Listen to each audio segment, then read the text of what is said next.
Hi అండి. నేనైతే ఈరోజు ఫస్ట్ టైం చిన్న ముక్కల మామిడికాయ ఊరగాయ అయితే పెట్టబోతున్నాను. నేనిక్కడ 2 కేజీల మామిడికాయ ముక్కలు తీసుకున్నాను. కేజీకి 250 గ్రామ్స్ చొప్పున హాఫ్ కేజీ సాల్ట్ అయితే వేస్తున్నాను.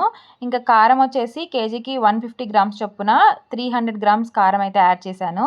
దీంతో పాటు వెల్లుల్లి, మెంతులు, ఆవాలు వేయించిన పొడి, కేజీకి 3 టేబుల్ స్పూన్ల ఆవాలు, 1 టేబుల్ స్పూన్ మెంతులు వేసి పొడి చేసేసుకున్నాను.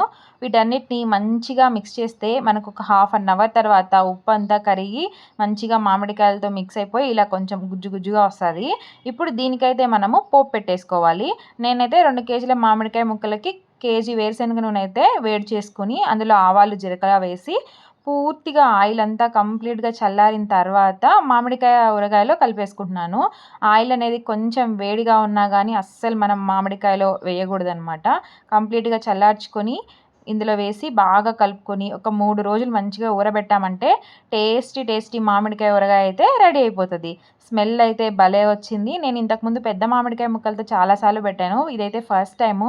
టేస్ట్ అయితే అదిరిపోయింది. లైక్ చేసి